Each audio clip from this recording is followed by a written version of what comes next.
Greetings and welcome. We are thrilled that you are meeting with us this afternoon so we can share some of our experiences about our innovative project at the University of Central Florida. The title of our presentation, No Limits, Interdisciplinary Preparation to Support Every Child. My name is Mary Little. I'm a professor in the Exceptional Student Education program at the University of Central Florida. My colleagues that are co-presenting with me are also here. My name is Oliver Edwards. I am a professor in the school psychology program and chair of the Department of Counselor Education and School Psychology here at UCF. I'm also the co-PI on our federally funded grant. And hi, I'm Dina Slanda, and I'm project coordinator for Project Bridges 2.0 at the University of Central Florida. I'm also faculty in the special education department. Well, we welcome you here today. The objectives for today are to identify, analyze, and evaluate components of the graduate program that we have at UCF.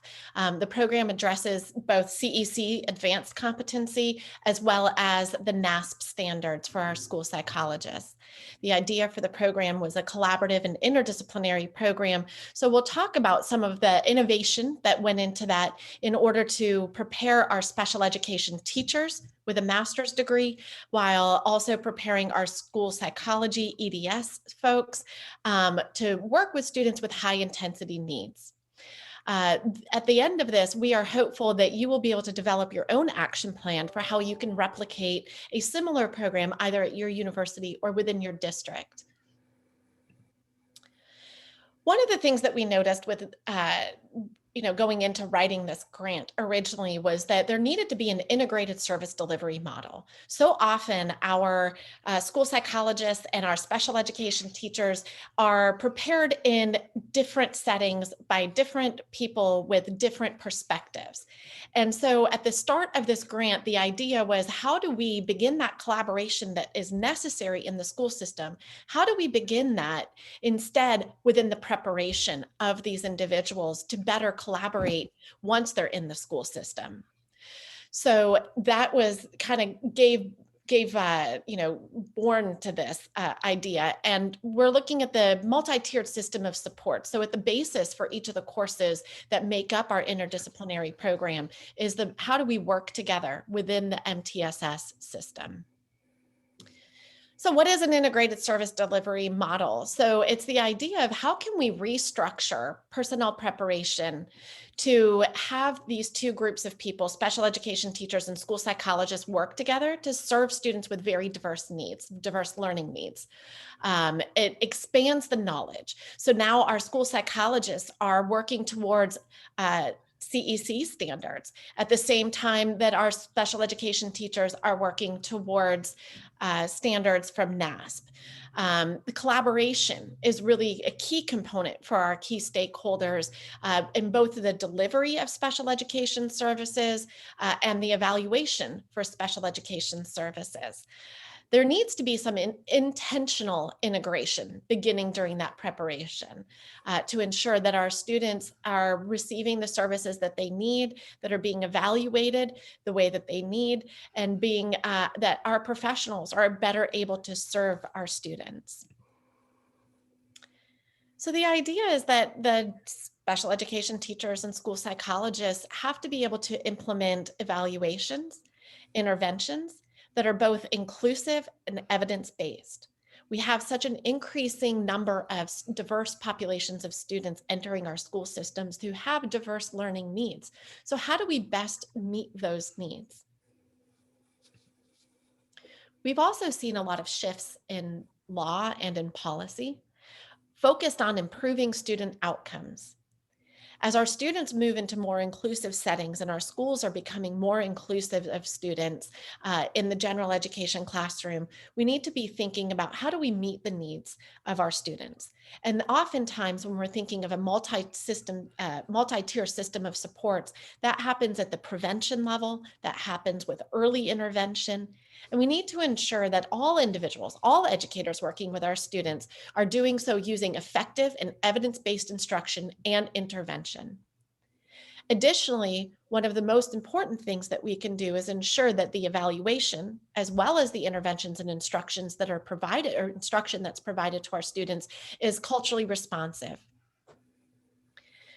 And then finally, one of the hallmarks of our program is ensuring that our graduates leave with the ability to make data-based decisions. So often our educators collect data. They have a plethora of data, and the idea is, are we actually using that data to enact change? And how do we use that data to enact change, to improve outcomes for our students? How can special education teachers collaborate with our school psychologists to improve outcomes?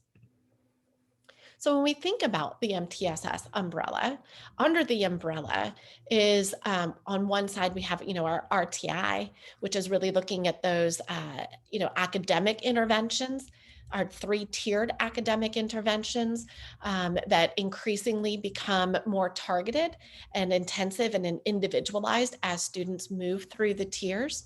But then we also want to make sure that we are thinking not just about academics, but then also about behavior.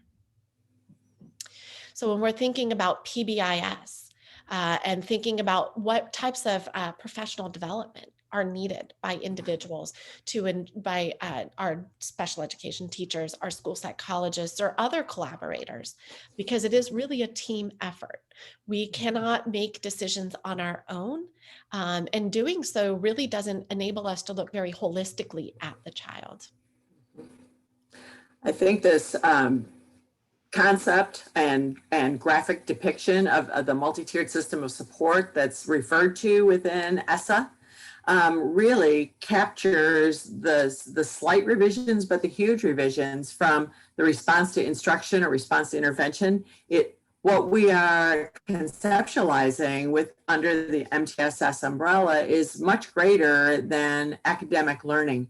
And as Dina just was reviewing, there's so many more components when we think about the collaborative development to address the diverse needs for all of our children. And so where in special education and our colleagues in education, we really have been focusing on intensifying instruction based upon data. But given the needs of our students, that this MTSS structure is much broader, as Dina reviewed some of these components. Therefore, when we were planning for this interdisciplinary preparation, many more of the components that consider all the child and their families and communities, much more than only the academic. And how can we then capitalize and synergize the diverse expertise of our professionals, including specifically in this particular instance, our school psychologists with the knowledge and skills that they possess within our educational community of our special education teachers and all of our teachers. And so we were thrilled when this collaboration and discussions got started. Dr. Edwards, talk to us a little bit about Project Bridges, please. So Project Bridges is in essence a collaboration between school psychologists and special education or exceptional student education teachers. The project is twofold. Initially, it is to prepare these professionals in a collaborative manner. And secondly, an important goal, and perhaps the principal goal of this project, is to improve outcomes for students. Now, as you're looking at the screen and you see Project Bridges 2.0, I imagine you will think that there was a Project Bridges 2.1. And our colleagues were very successful in obtaining a previous federally funded grant that emphasized more the academic components of MTSS, multi-tier systems of support, and providing training to help our professionals improve the outcomes of students in that pre-K through 12 environment. Project Bridges 2.0 again was funded by the Office of Special Education Programs, focusing on preparing our students to engage in diagnostic assessment, intervention, to develop appropriate educational interventions in reading, in math, and also in behavior, particularly looking at social emotional functioning. So our students learn together, and the skills that they learn together can transfer into the practice environment. So these are the major goals of our project. We recruit competent students, highly qualified students in special education, exceptional student education, and in school psychology to train them to work with students with high intensity needs in the pre-K through 12 environment. We provide them a great deal of support and mentorship so that they can excel in the college environment, and again, help our students in the pre-K through 12 environment advance their academic and behavioral outcomes. So this is the model for professional learning. Again, we do have a specific graduate certificate at the university. It's called the collaborative. The key word collaboration is important. Intervention specialist. And our program, the school psychology program, is at the EDS level. And there are 4 courses that we take with our special education ESC teachers collaboratively to learn some of the important intervention skills that they can apply in the practice setting. Mary?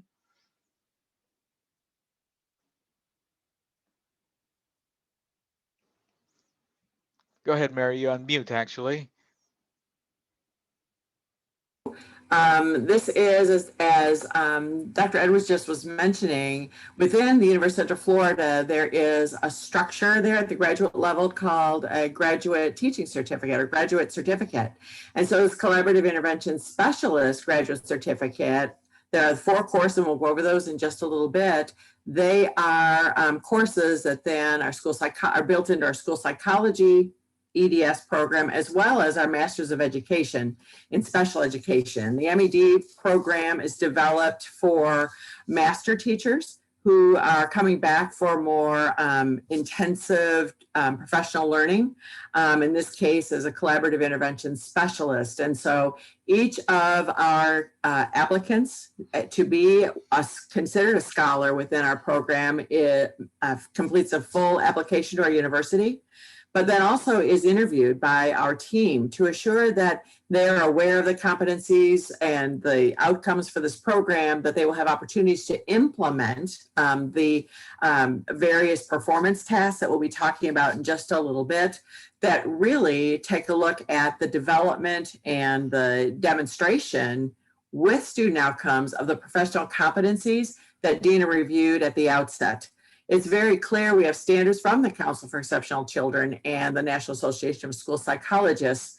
We want to know that within the framework of MTSS, that our graduates, our scholars, collaboratively will learn, demonstrate their knowledge, both demonstrate the knowledge theoretically, but also then have performance tasks that then will utilize these performance tasks and these standards in their school settings. The special education teachers are working within school settings and are connected to our school psychologists to then demonstrate both the knowledge of the competencies that also meet the national and state educational policies.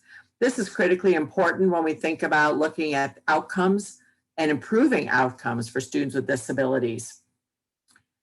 As we think about the specific 4 courses, then our team really considered about what is the collaborative knowledge and performance tasks that our scholars would need to know and be able to do. And so Dr. Edwards, I'll talk a little bit about the first 2 courses in special education in our program, and then help us a little bit more about the course in school psychology.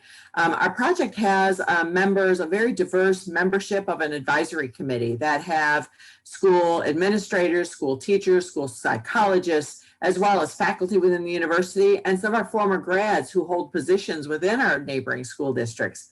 We believe that it's very critical in order to have these performance tasks, the knowledge and the performance tasks meet the needs both legislatively, policy-wise, standards-based wise, but also within school sites. And so the two courses in exceptional student education that have been enhanced for these collaborative partners, one is an instruction and intervention strategies, EEX 661. It is the evidence-based practices based on the needs of the students and based on multi-sources of data. So what do the schools, as the school psychologists are collecting data on assessments in their program and based on classroom-based assessments, performance-based measures, how do we then co-plan within our structures so that we can meet the needs of the students? EEX 6218 really then connects those with the entire MTSS process, has case studies, has more opportunities for our scholars collaboratively to use the information they have been learning from specific assessments, standards-based, needs to say classroom-based data to then do intervention, diagnostic and intervention planning for our students.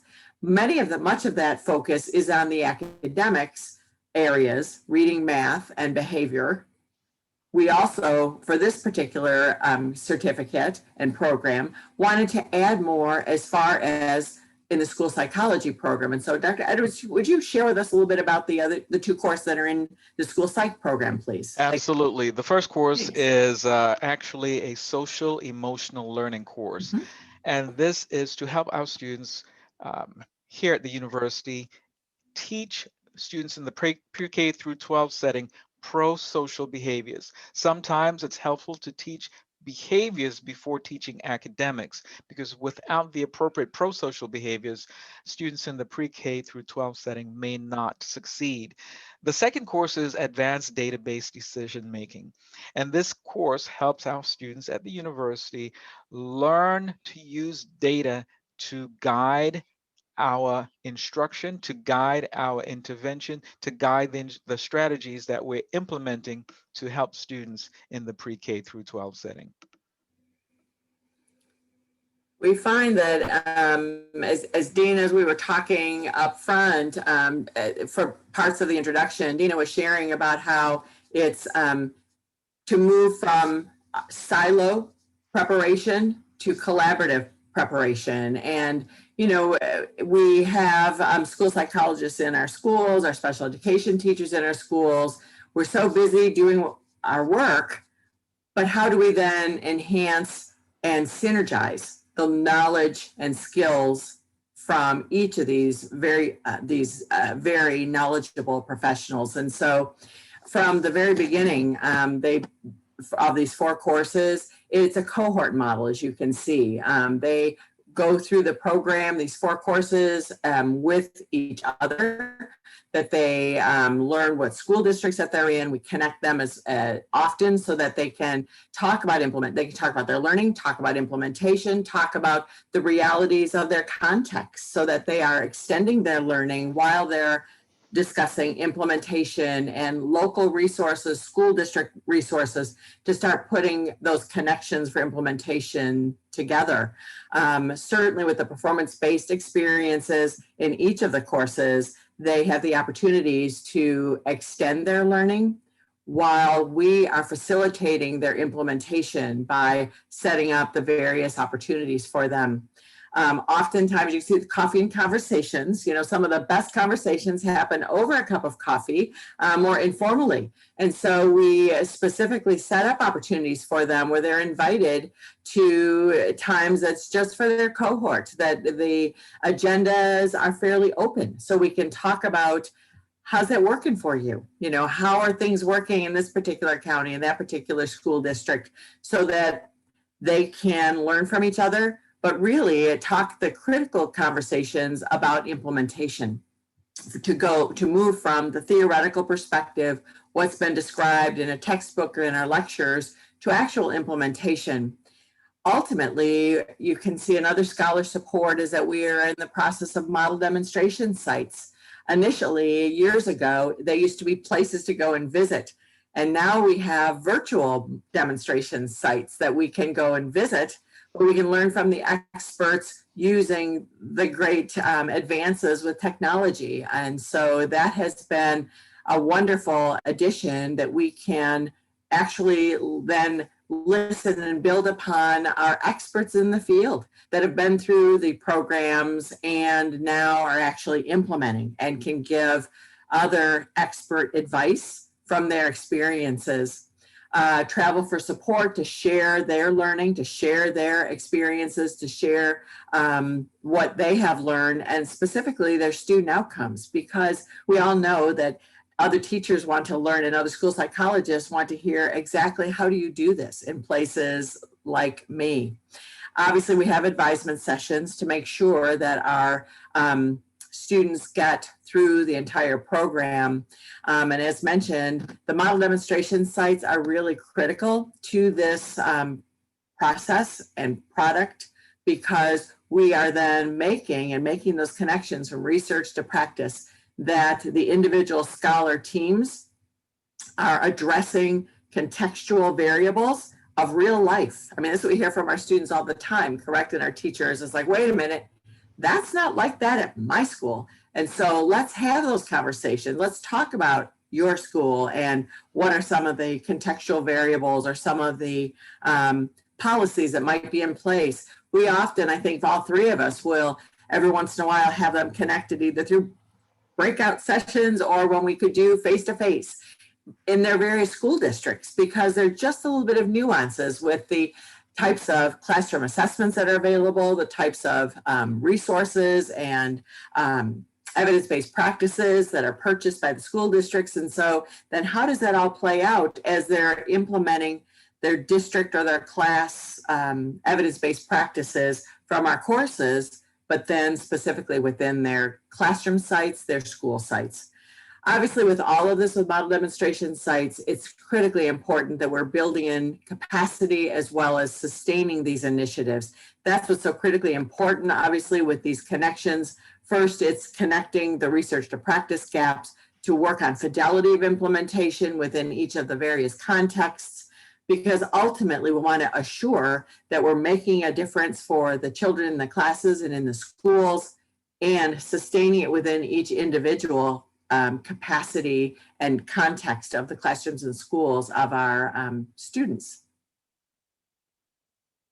These school and clinic experiences, just to highlight and summarize for you, that they are all standards-based through both of the professional organizations, that the collaborative performance task, and we'll talk about those in just a minute. The idea is, instead of an assignment, they really are performance tasks. They are, in CEC, it's what do our initial teachers, or for in this case, advanced standards, what do they know and what are they able to do? And that's what's critical. And that's what's critical about these collaborative performance tasks, that these experiences are all culminating. It's to summarize and implement and collect student data that are all part of and meet the standards for this collaborative intervention specialist graduate certificate, which is then embedded into either school psychology EDS program or into our Masters of Education special education.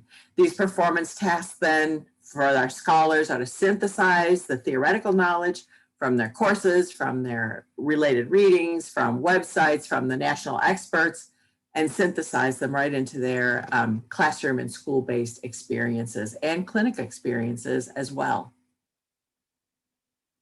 We thought that you might appreciate learning some of the ideas that are here, and I'll start out, and then I'll ask my colleagues to check a little bit about these performance tasks. I think this is really the bread and butter, because it's what do our scholars know but are able to do. And so I teach most the 6061, which is instructional strategies courses, and what we decided to do, and our feedback with some of the revisions we made is very, very positive. First is about IEP. I don't know about your experiences, but sometimes an IEP is very much a siloed activity.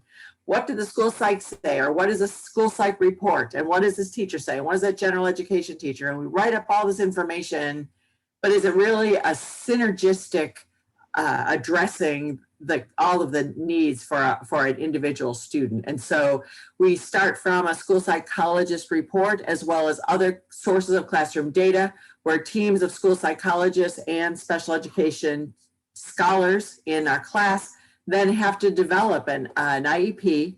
With some of the resources, obviously, are the fabulous resources that have been recently developed from the Iris Center, as well as other nationally vetted sites and resources. We also then include, the state of Florida has some new resources about IEP development and quality IEPs that we also include, that are part of the conversations of developing an IEP from case studies and needs assessment data. From that, what we revised, instead of writing a lesson plan, we thought it'd be very, very important that they enhance a lesson plan. Each of these, whether a special education teacher or a school psychologist, in given inclusive settings, we want to make sure that our scholars are able to collaborate, first go from the individual needs described and decided on for an individual student on the IEP, then how do we connect with, and what are strategies and enhancements and UDL strategies that we can talk with teachers about related to a learning outcome to improve the outcomes for a particular individual student within an inclusive setting. And so that's 6061. Dina, what about 6218? How do we go further with that, please? So I'll briefly review 6218, which is focused on diagnostic assessment intervention planning. We really dive deep into MTSS in that course. We talk a lot about the different tiers, how to intensify intervention, what the taxonomy of intervention from Fuchs, our colleagues Fuchs. We look at the National Center on Intensive Interventions to look at some of the resources that they have available to them about data-based individualization.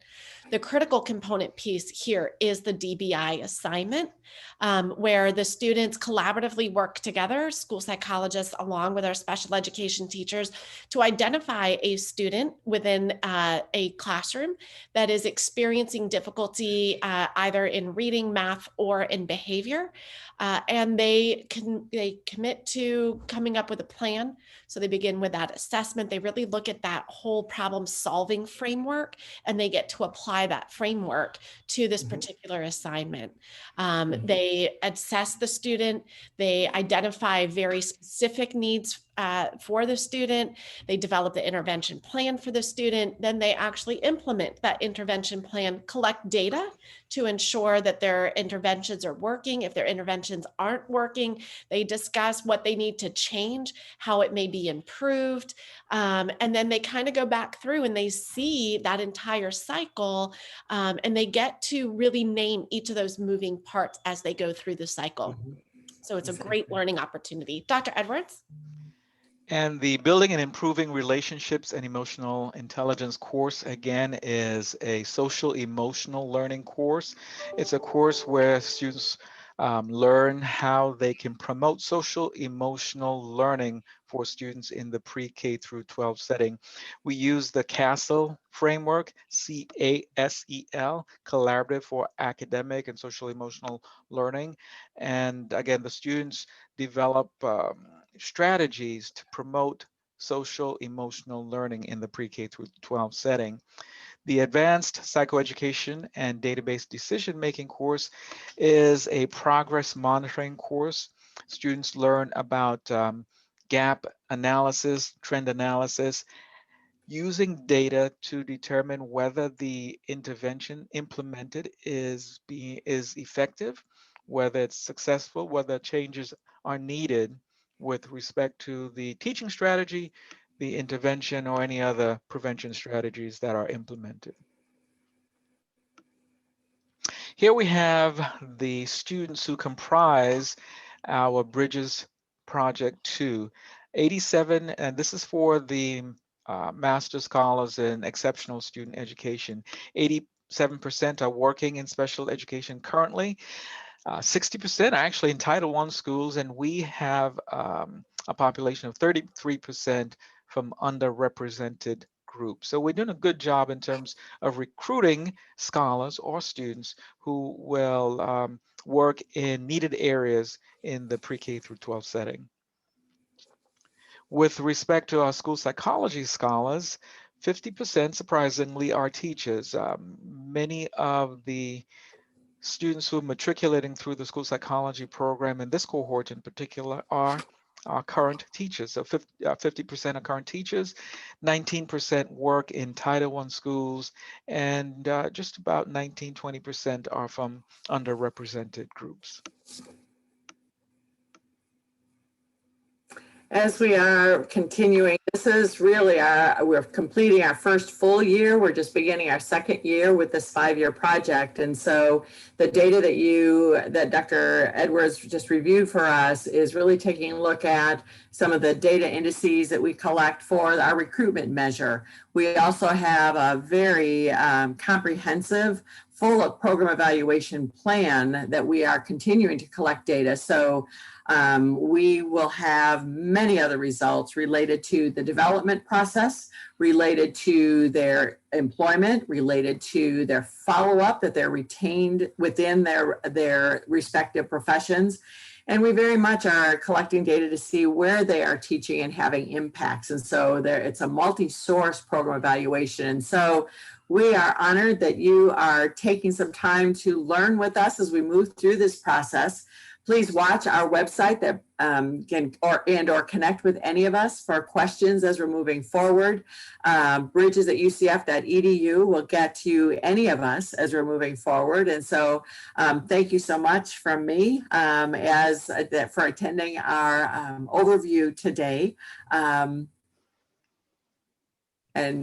there will, if there are questions, we'll have some opportunities for questions and answers following this overview and video presentations. And so thank you from Mary Little. And thank you from Oliver Edwards once again as well.